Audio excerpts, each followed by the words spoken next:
down again. Rise up. Long time I broke the chains. I identify myself as a hero due to all what I've been through and who I am today. I'm born here in Belize City. My mother left me behind when I was like 6 months old. My mom and my dad, they both went to the States. Leave me behind with Mrs. Martha Peters and Mr. Wilfred Peters. He passed away.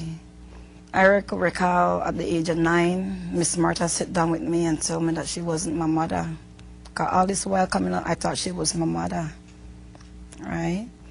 So when she told me that she wasn't my mother, I felt away because that was the only love I was getting, right? So now for me to know that my mom is in the States, I was so excited, wanted to know who's my mother, you know, if she's coming. But so far she didn't, come as yet. Now at the age 13, I left from Mrs. Peters' house. I went to live with my uncle.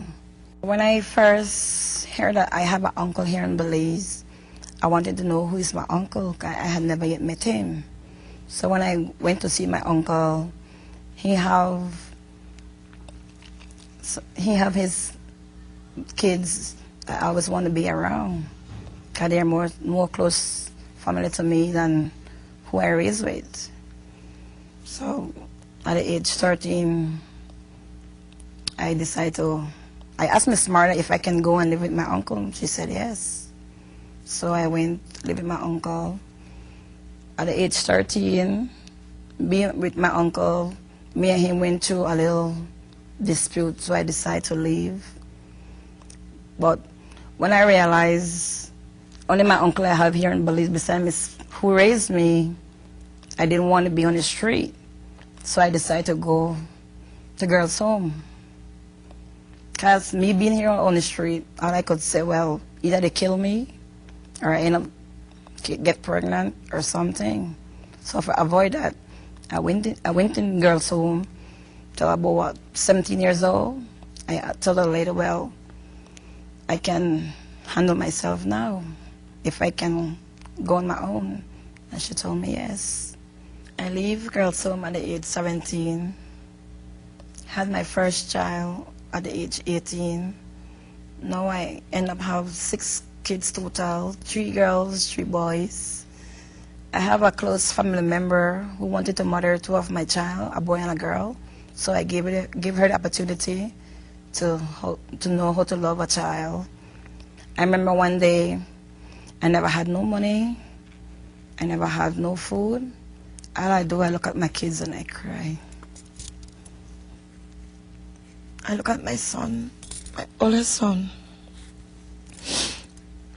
and I couldn't do nothing but cry. So I get up one day and I tell my kids, let's go and take a walk. So we hit down Boulevard into Black Street. I said we was going to hear a friend so that we can maybe get some food from her to eat. And I met this guy. It's like God sent. I never knew the guy from nowhere. He shouted my name and I looked back. And I said, oh, you know my name?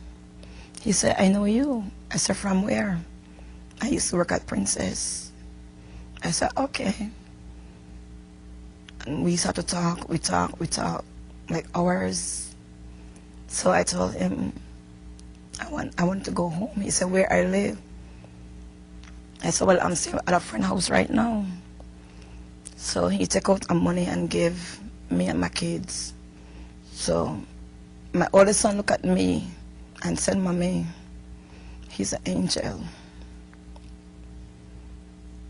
Mommy, you don't ever give that man a chance?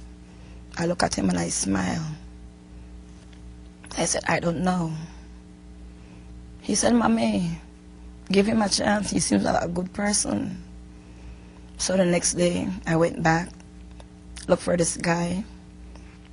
And from there, every day we talk, and I decided to give him a chance. And thank God, I'm with him up to this day. At this point, I can say my gentleman has a good relationship with my kids. They communicate together, they laugh together, play games together.